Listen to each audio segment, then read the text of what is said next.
It's Coach Jesse, and we're talking about the 5 simple steps you can begin taking today to not only see transformation, but have lifelong results.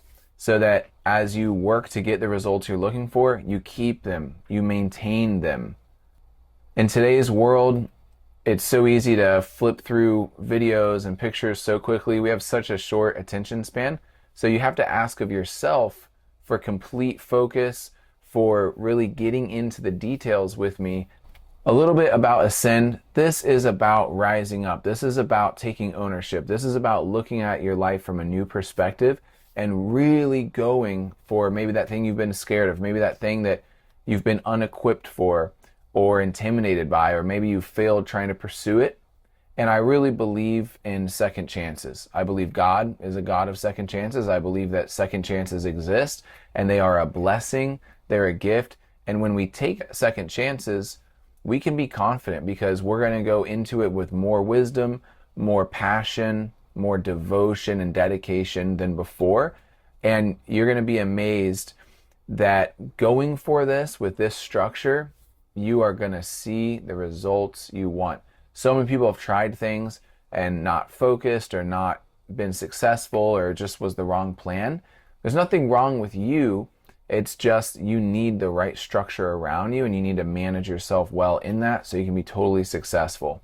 So if this is like, oh, I'm not sure, I've done this before, but all that, well, no, you haven't done this before. So this is a different way of doing it, and that's what a second chance needs to be. You got to do it differently.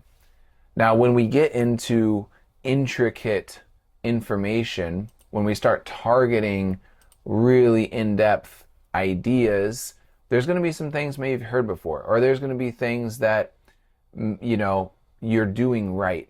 But we're not focusing on everything that's happening right, and we're not here to pat everyone on the back for the little things we're doing right. We're here to find the areas of improvement. Your best friends in life are the ones that have enough guts to have an awkward conversation, to tell you or bring something to mind or talk with you about an area of opportunity, something that's not the best. And that's what we are here to do. You have to be humble. You have to open your mind to a different way of doing it, and it's going to get you exactly where you want to go. When we are no longer able to change a situation, we are challenged to change ourselves, Viktor Frankl. And that's what we're here for. We have to change our viewpoint, our mindset. Jocko Willink, popular author and podcaster, you already know what the right thing is. You just got to do it. I like to say there ain't nothing to it but to do it. And once you have the right process and structure in place, that's it. It's just getting busy, getting the work done. One idea that has really benefited me is realizing that success is skill-based. And what I mean by that is the success you want, it just takes specific actions. It's like a formula. If you do the action, you get the effect. If you keep doing that and you do all the right things, you'll get the result. You'll get the total change.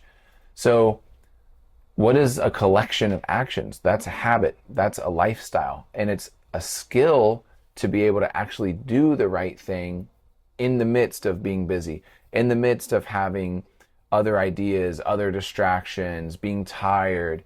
So we have to develop life skills that produce the actions that we want, that produce the effects that we want so that we can have that total change in our life.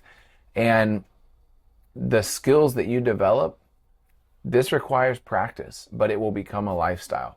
So, and that kind of brings us to our next point. We're in it for the long haul. Like, we are talking about learning skills, trying to do those skills clash with how we currently live our life, and then making that sacrifice, making that surrender, continuing to practice that skill in the midst of friction and confrontation between what we were doing and what we need to do now. And we're in it for the long haul. Like, that's a project. It's important to remember that we never use strategies we can't maintain long term. We are not going for the overnight success. We're not going for the quote unquote quick fix. We're going for the real deal, the real lifestyle. So we never use strategies that we can't maintain long term.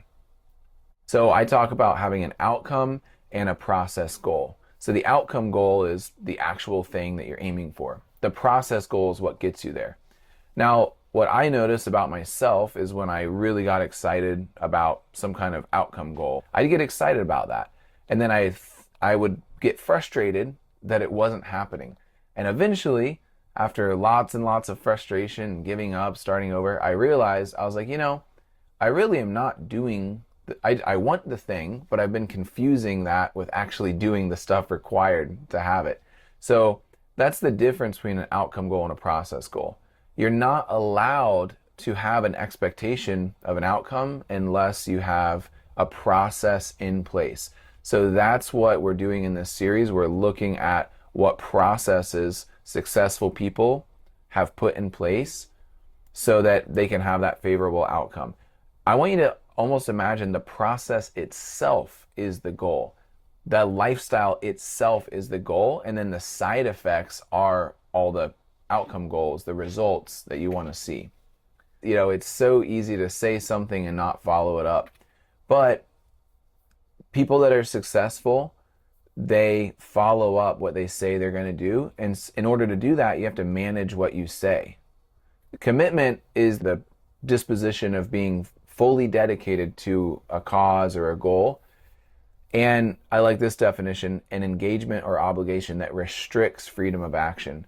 When you say that you're going to do something, you are now restricted of other activities that would be in the opposite direction or opposite outcome of that thing that you said you would do. And so it restricts us, and we have to think about that. We have to restrict ourselves. We are in a culture where people do whatever they want, whenever they want, and we have freedom to do so. But in order to reach your goal, in order to have the lifestyle we're talking about here, there has to be a level of commitment. So what I want you to remember is that you're only allowed to say things that you will commit to. And whatever you say you will do, you have to back it up. So every time you're saying, I'm going to do this workout, I'm going to go to the store and buy this healthy stuff, I'm going to get up every day and read this book, you have to count the cost beforehand and make the commitment in your mind and be aware of what it's going to cost you. This is one reason why people break commitments and don't get to their goal, is the cost surprises them. They haven't prepared themselves like, hey, this is going to come up and I don't like that, but because I'm valuing the future goal way more, I'm going to do it. I'm going to pay up. I'm counting the costs. I'm going to pay, so to speak, what the goal requires of me. So put these steps and skills into practice, especially as you're thinking about your whole lifestyle around your fitness goals and your health goals, and you're going to get there sooner than you know it.